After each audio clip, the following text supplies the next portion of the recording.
Adya na kita ay ikatulong nga adlaw ay naton novena aton niwad panahon hin pamalandong man pagkinabuhi aton Eucharistia. Yan ang adlaw may da naton tema Our Father in Heaven, the climax of God's self-revelation and the goal of our response in faith. Nangangaro kita iton giyahan ni Espiritu Santo, manan aton mahal ni Eroy, aton Birhen Maria, ang Santos nga Rosario, nga giyahan kita di dayton aton pamalandong agud katapos iton pagsarinurog naton iton misa, ikinabuhi naton iton pulong han makagaraang nga Dios na nakakataluwas sa aton. Ikinalilipay naton nga tanan iton wada ngayon hayahay nga kinabuhi. Kinabuhi nga waray nakakagapos, kinabuhi nga diri nag-uukoy tikang iba nga persa, kinabuhi nga waray iba nga nagbubuot kundi kita o kung ano iton aton sadang buhaton. Nagtitigang didahan ikatulong nga linya ang pinakaunod han siya niya pagbasa. Nasa rin didahin nga mga linya, buhata an iyo karuyag, ngan tumana an ungara, han iyo kasing-kasing. Siguro nga tanan ini, malilipay, ini nga mensahe. Pero may dako nga kundi nga dugtong. Nasa rin nga naton siya niya pagbasa, kundi panumdum kamo, nga huhukman kamuhan Dios, pinaagihan bisan ano nga ginbubuhat niyo. Ayaw itugot nga may adabutang nga makapaguol o makapasakit ha iyo, dirigod mag-iiha an iyo pagkabatanon. Bita pa, ada paglipay kamo, tumana an iyo karuyag, pero ayaw niyo hingalimti, magbabaton ka o magbabaton kita han aton mga buhat pag abot iton igo nga panahon. Iton pakiana di dahil nga pagbasa. Gintatagan ba kita iton siya hanya pagbasa, hinhigayon, hinpaghimo, hinbisan ano lang nga butang, lapit iton sala. Libre ka ba para magbuhat yung maraot? Diri. Waray gintutuduhan aton siya hanya pagbasa, na itinutugot iton Dios, iton pagbuhat, iton sayop, iton pagbuhat, iton maraot. Lugod, gingigiyahan kita iton aton siya hanya pagbasa, hinpagin prudent, haaton mga desisyon, ngayon mga buhat. Mga kabugtuan, iton freedom, diri iton higayon, hinpagpatakas, hinpagbuhat, hinbisan ano la naton niya karuyag, buhaton. Kundi higayon iton, hinpagbuhat, hinmaupay, haaton paagi, hinpagtuman. Malibre man kita hinpagbuhat, hin mga butang, pero waray good naton kapas magpili iton, magiging resulta iton aton mga binuhatan. No? We may be free to do anything, but we are never free to choose the result of what we do. Ngan sanglit, just to be certain, para masiguro nga maupay iton kabig nga dihaaton pag-abot iton panahon, para maging maupay iton resulta. Buhatan nala kung ano iton tama. Buhatan nala kung ano iton maupay.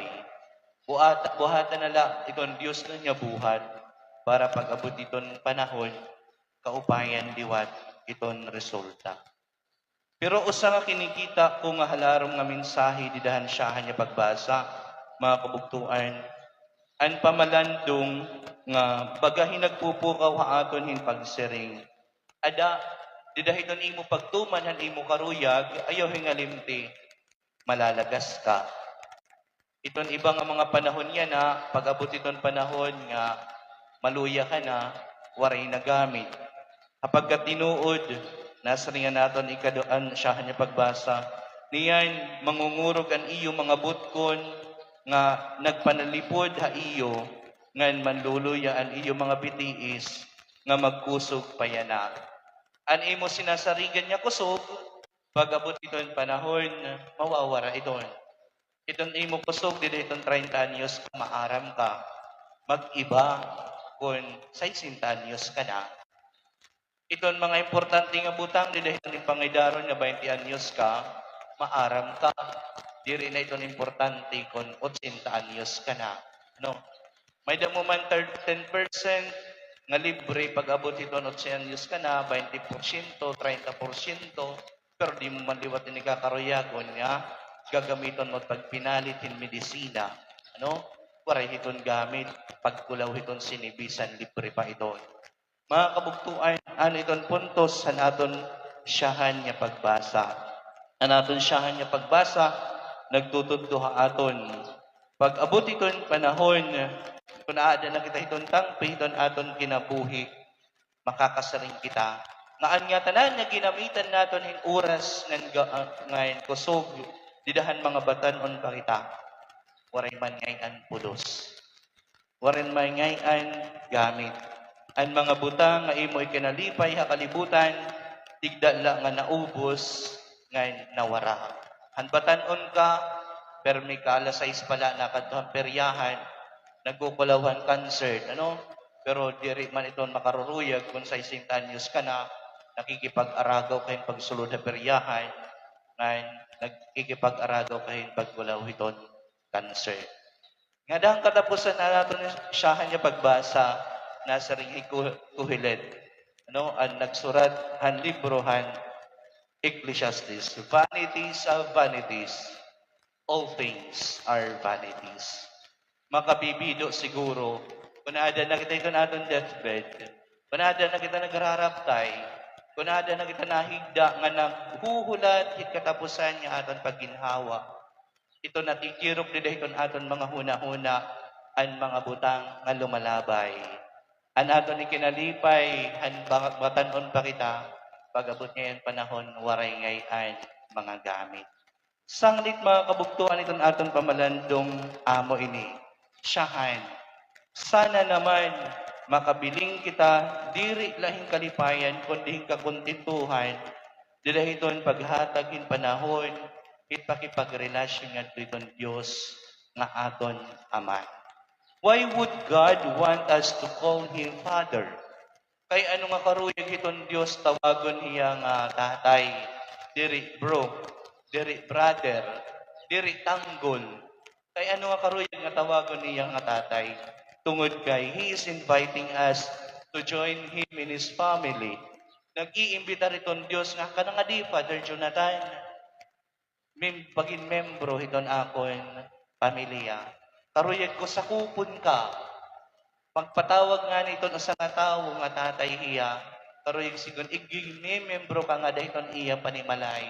Karuyag nga kun ano iton aada ha iya, imuliwat mamanahon. Ikaw liwat iton magiging tag-ada. Mga kabugtuay, nasi nga naton siya niya pagbasa. Sige, paglipay. Pamilingin paaging nga maging malipayon ka. Pero sana, di dahito natin panalingkamot nga maging malipayon, lapid hiton imo kalipayan ang pakipagrelasyon nga dahiton Diyos. Lapid di dahiton imo tinguha ang pagin membro hiton panimalay, hiton Ginoo. Diri ka malulugi pag-abot hiton panahon, bisan alpan ka pahin makamaratay nga sakit, bisan kung aada ka na naging hinigdaon, kung maaram ka di dahiton imo paghigda, panimalay man ngay aniton Diyos, iton imo kakadtuan. Kung maaram ka din iton yung pagkarawat iton kamatayon, may manyayan naguhulat ha imo nga amay. Nasa ring ikuhilit, pag ginmalipayon di dahil niya kinabuhi, pero nasa nga sa iton ibang ilyo, nasa nga naton liturhiya, pero di dahil iton imong kakalipayan, ikulig man iton Diyos. Igbulig mang imo relasyon nga dito na. Ikaduha, paginpalaran, didahiton Diyos kumo amay. Kay ano? Kay ini nga Diyos nga aton amay, adang iya ihatag ito nga tanan. Ba? Sugadin tipikal nga tatay, nga adang sa karabisyo ito nga tanan, lapid ito iya kinabuhi, para la kita maging maupay, para la kita maging matalawas. Sanglit kun asyaman, panhimulsi iton iya panalingkamot. Ano pa man iton mas ikalilipay iton usang tatay, kung iton iya paniguro, na-appreciate iton anak. Diba? Waray malabaw pa nga kalipayan iton amay, kung iton iya anak, ginpupulsan, ngan ginagamitin maupay, iton iya mga hago, iton iya kinabuhi. Pero kung iton anak ingrato, iton anak dili naman nakilala itong mga panaglangkamot iton tatay, pero iton tatay lugod din magbabasol. Sanglit mga kabugtuan, di dahiton aton pagin mga anak, hininga amay, nga aton Diyos, panhimulsi. Gamitahin maupay nga tinatawag ka pang anak. Gamitahin maupay aning bunyag. Gamitahin maupay aning mo pagin Kristiyano. Gamitahin maupay ang pagin membro mo han pamilyahan Diyos, han iya simbahan. Panhimulsingin maupay.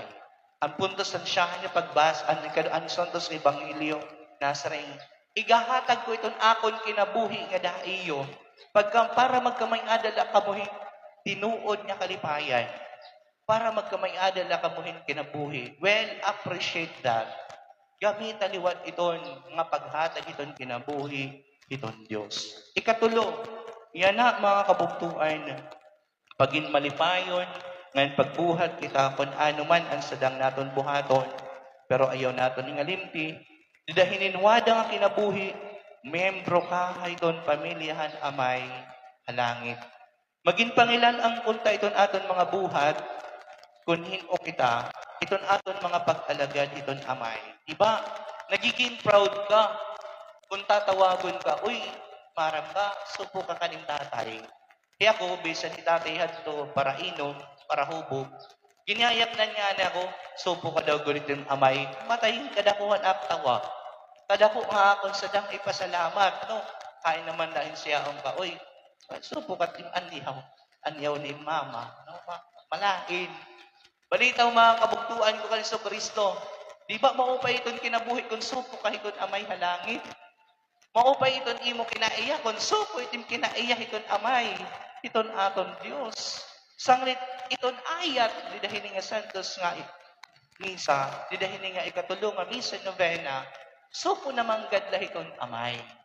Supo iton Diyos, didahin mga pagyayakan, didahiton imo pagtrato iti mga tao, didahin paghahandulin mga sitwasyon, didahin paghihimo iton desisyon.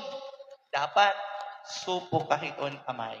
So ganyan aton mahal nga birin, ang iyang kinabuhi, bugos niyang kinabuhi, supuhan aton Ginoo nga makagarahong nga Dios.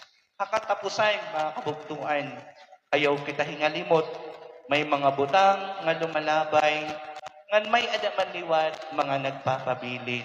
Maaram kita iton. Siguro, kung umabot iton panahon, manlista nga ni kita, ano ba iton aadiha ako ng mga butang nga mga nagpapabilin? Ngan kung ano ba naman liwat iton mga butang nga magpapadayon, makaarawod siguro nga dahiton Dios, kung mas malaba di dahiton listahan, aton mga butang nga lumalabay dahiton aton kinabuhi. May mga butang nga maurobos, may daman liwat mga butang nga waray pagkatapos. Pag-ukoy kita ha paglaom, nga hakatapusan hiton aton kinabuhi hini nga kalibutan. Diri kun tahiupod, hiton katunaw hit aton mga unod, ang mga buhat nga aton ginhaguan in panahon. Darakayan aton kinabuhi, iginuyon man naton parahan mga butang nga magpapadayon. Makaarawod siguro nga dahiton aton kalugaringon, at ikamatay ka na di dahil nga kalibutan, ikamatay liwat iton imo istorya. Dibaya ka na nga kalibutan, dibaya liwat iton nga tanan. Kay ano? Kay an imo panahon, nakadamandahan mga butang ang lumalabay, nakadamandahan mga butang nga maurobos. Buligan punta kita, naton mahal na Eroy, naton mahal na patrona, ang Birhen, Reyna, ang Santos nga Rosario.